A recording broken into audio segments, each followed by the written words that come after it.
Assalamualaikum warahmatullahi wabarakatuh. Alhamdulillahirabbil alamin wa bihi nasta'in wa ala umuri dunya waddin. Wassalatu wassalamu ala asrafil anbiya'i wal mursalin wa ala alihi wa sahbihi ajma'in. Amma ba'du. Sahabat Fatayat yang dimuliakan Allah Subhanahu wa taala, selamat berjumpa kembali dalam acara program Deres Kitab Kuning. Pada kesempatan ini saya akan menyampaikan pembahasan materi dari kitab Safinatun Najah, yaitu mengenai syurutul qudwah dan syuwarul qudwah. Sebelumnya saya akan membacakan makna dalam bahasa Jawi. Bismillahirrahmanirrahim. Faslun utawi iki iku pasal suwiji. Syurutul qudwati utawi piro-piro syarat dadi makmum iku ahada asyara 11. Alla ya'lama rupane yen talawruhi sapa makmum butlana sholati imamihi ing batale salate imame makmum. Bihadasin sebab hadas au ghairihi utawa liyane hadas. Wa alla ya'taqida lan yenta ora nekodaken sapa makmum wujuba qada'iha ing wajibe qadani salat alaihi ing atase imam. Wa alla yakuna lan yenta ora ana sapa imam iku makmuman dadi makmum wala umiyan lan ora imam kang bodho. Wa alla yataqaddama lan yenta ora dingini sapa makmum alaihi ing atase imam fil mauqifi ing dalem kuwen madhep. Wa ya'lama lan yen tangawaruhi sapa makmum intiqalati imamihi ing ngolah balihe imame makmum. Wa yajtami'a lan yen kumpul sapa makmum lan imam fi masjidin ing dalem masjid. Au fi salasi mi'ati dira'in utawa ing dalem 300 dira. Takriban ing dalem kira-kirane. Wa ayyan dia lan yen niat sapa makmum al-qudwata ing manut awil jama'ata utawa berjamaah. Wa ayyatawafaqo lan yen cocok ofalan bisolati ma nuntutane salate imam dan makmum.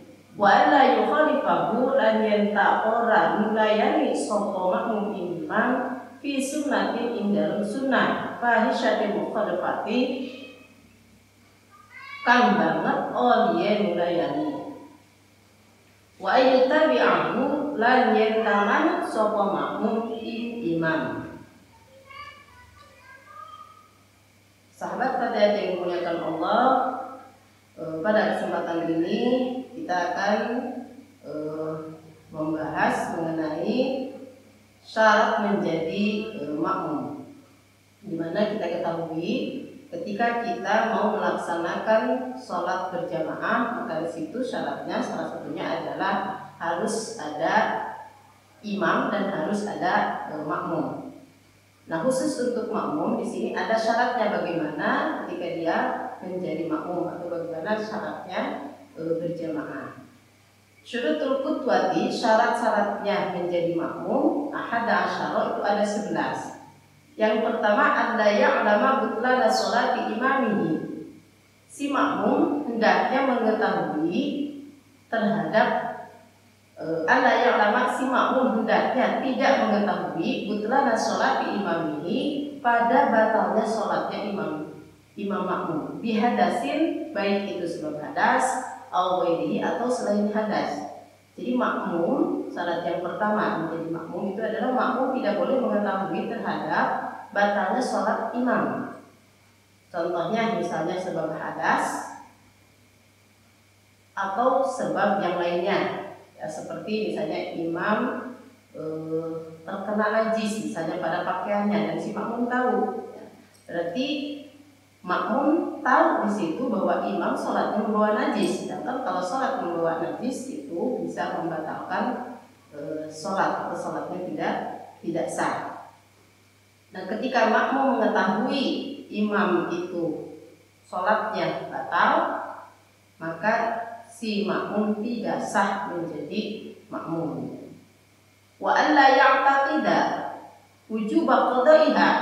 Selanjutnya syarat menjadi makmum yaitu si makmum tidak boleh mengiktikadkan wujub qadaiha pada wajibnya qadanya imam ya, atau qadanya imam dalam mengqada salat. Maksudnya si makmum tidak boleh mengiktikadkan bahwa imam itu punya salat yang harus diqada ya, yang harus diqada.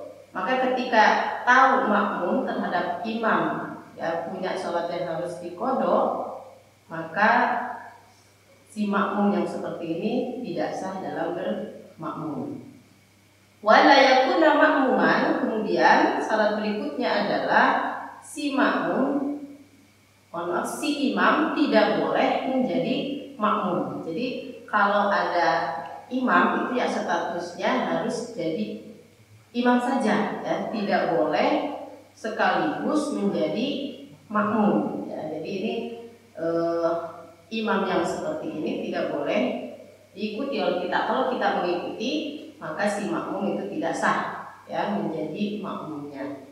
Wala umiyah, yang selanjutnya adalah syarat menjadi atau bermakmum itu adalah si imam tidak boleh ya, imam yang bodoh atau umi. Bodoh di sini adalah dalam hal bacaan. Terutama ini adalah pada bacaan-bacaan yang ketika dibacakan itu harus terdengar oleh makmum. Contohnya misalnya bacaan yang termasuk rukun, contohnya bacaan Fatihah. Maka ketika membaca Fatihah ya, ketika misalnya imamnya itu bacaannya masih banyak yang salah, contohnya dalam masalah tajwidnya, dalam masalah makharijul hurufnya, nah karena memang kebodohannya dia yang tidak mau belajar misalnya, dan itu diketahui atau kalau dibandingkan dengan makmum lebih kan bisa atau lebih tahu kan tentang bacaan yang benar. Maka makmum yang seperti ini ketika bermakmum kepada imam yang bodoh atau yang umi ini tidak sah ya. Selanjutnya wa alla yataqaddama alaihi, syarat menjadi makmum atau syarat berjamaah berikutnya adalah si makmum tidak boleh mendahului imam ya, mendahului imam fil mauqifi, pada tempat berdirinya imam. Artinya ketika imam berdiri, nah si makmum itu ya, tidak boleh mendahului tempat berdirinya daripada imam. Contoh misalnya tumitnya makmum itu tidak boleh mendahului tumitnya si imam ya. Nah ini tidak melihat makmumnya itu apakah tinggi ataupun pendek. Yang terpenting ketika berdiri itu tumitnya itu tidak boleh mendahului tumitnya makmum, tidak boleh mendahului tumitnya imam gitu ya. Nah kalau misalnya makmumnya itu tinggi gitu kan, terus ketika duduk itu ternyata tumitnya malah mendahului, itu tidak itu bukan sebab gitu ya, bukan sebab, artinya itu tidak membatalkan menjadi makmumnya atau tetap sah gitu kan, karena si makmum lebih tinggi daripada imam. Tapi kalau ketika berdiri, nah itu tidak boleh tumitnya mendahului daripada imam. Kemudian syarat berikutnya adalah wa ayya'lama intiqalati imamihi, si makmum harus mengetahui gerak-gerakannya atau pindah-pindahnya daripada imam. Baik itu mengetahuinya dengan melihat langsung kepada imamnya atau dengan melihat kepada orang yang melihat imam ya. Contohnya misalnya ketika kita berjamaah ya, kita menjadi makmum ada di shaf misalnya yang ketiga, maka tidak mungkin kita langsung melihat kepada imam. Maka yang kita lihat itu adalah shaf yang ada di depan kita ya. Begitu seterusnya, ada shaf yang di belakang, shaf terus yang ke belakang, itu pasti yang dilihatnya adalah shaf yang paling depan. Itu bisa, jadi bisa melihatnya langsung ke imam atau ya, bisa dengan cara tadi melihat orang yang melihat ke imam. Nah, yang terpenting di sini juga adalah kalau misalnya sholatnya itu dalam masjid atau dalam ruangan itu dari imam ke makmum itu harus ada jalan terus gitu ya. Jadi kalau misalnya tersekat oleh kaca dan misalnya sama sekali tidak ada jalan terus dari makmum ke imam, di situ si makmum tidak boleh, gitu kan? Tidak sah berjamaahnya seperti itu karena tersekat oleh kaca misalnya atau oleh tembok, kecuali ada jalan terus, misalnya ada pintu ya untuk menuju langsung ke imam ya. Atau misalnya mengetahui gerak-geriknya imam itu ya dengan cara mendengarkan. Ini biasanya kalau sholatnya di masjid-masjid besar itu suka ada hilal ya. Jadi kalau misalnya imam mengucapkan takbir itu biasanya ada yang mengikuti, misalnya Allahu Akbar, nanti ada yang mengikuti Allahu Akbar misalnya. Nah itu biasanya yang agak jauh dari imam, bahkan mungkin bisa terjadi ini pada orang yang mohon maaf misalnya buta gitu kan. Jadi tidak bisa kan mengetahui gerakannya langsung imam ataupun orang yang di depannya. Jadi tahunya dia itu adalah ketika berjamaah itu adalah mengikutinya itu dengan cara mendengar suara daripada imam. Wa yajtami'u fi masjidin, selanjutnya adalah syarat menjadi makmum, yaitu antara imam dan makmum harus berkumpul dalam masjid atau dalam satu masjid ya, au fi salasimi'ati dira'in, atau pada jarak 300 diro'. Nah ini bisa terjadi di luar masjid juga ya. Nah ini takriban ya, dalam perkiraannya itu 300 diro'. Wa ayyan dia al-qudwata, yang selanjutnya adalah syarat menjadi makmum, yaitu si makmum harus berniat untuk mengikuti imam atau niat bermakmum, awil jamaata atau niat berjamaah. Contoh misalnya ketika kita mau melaksanakan sholat berjamaah zuhur, kemudian kita misalnya menjadi makmum, maka niatnya contoh misalnya mau melaksanakan sholat maghrib, maka kita sebagai makmum berniat menjadi makmum. Contohnya adalah kita dengan misalnya ketika usolli ya, usolli fardul maghribi salasa raka'atin mustaqbilal qiblati makmuman lillahi ta'ala. Itu kalau niat kan dilakukannya ketika kita takbiratul ihram, setelah takbiratul ihramnya imam, kemudian kita mengikuti di belakangnya takbiratul ihram, kemudian niat di dalam hati bersama takbiratul ihram, niat seperti tadi. Wa ayatawaffaqah lagu sholatihi, selanjutnya adalah syarat menjadi makmum berikutnya adalah antara wa ayatawaffaqah harus cocok ya, hendaknya cocok lagu sholatihi, aturan atau runtutan daripada sholat imam dan makmum itu harus cocok. Contoh misalnya imam melaksanakan sholat fardu misalnya, jangan sampai makmum kemudian melaksanakan sholat misalnya jenazah ya. Nah di situ kan ada perbedaan ya, ada perbedaan aturan daripada sholatnya imam dan makmum. Sementara sholat fardu misalnya, sholat fardunya sholat zuhur misalnya 4 rakaat ya, 4 rakaat. Kemudian kalau kita melaksanakan sholat fardu itu kan pasti ada rukunya, ada sujudnya. Sedangkan pada sholat jenazah itu tidak ada ruku dan tidak ada sujud. Nah di sini berarti aturannya sudah berbeda. Nah berjamaah yang seperti ini atau ketika kita bermakmum seperti ini, kita sholat jenazah kemudian imamnya sholat fardu misalnya, sholat fardu zuhur misalnya, maka tidak sah kita mengikuti imam seperti itu atau tidak sah berjamaahnya. Yang terpenting adalah harus cocok di sini adalah ya aturannya. Contoh misalnya ketika imam itu melaksanakan sholatnya misalnya pada waktu ada rukunya, sujudnya, kita harus mengikuti di situ ya, harus mengikuti ruku sujudnya daripada imam. Jangan sampai ada atau ketidakcocokan ya, ketidakcocokan dalam aturan dari sholatnya, penututan dari sholat berjamaah. Wala yukhalifahu fi sittatin fahishatin mukhalafati. Kemudian Yang berikutnya adalah syarat berikutnya menjadi makmum itu adalah si makmum yang tidak boleh berseberangan atau berbeda dengan imam fi sunnati dalam hal sunnah. Fahisyatil mukhalafati, di mana ada perbedaan yang sangat, ya, perbedaan yang sangat.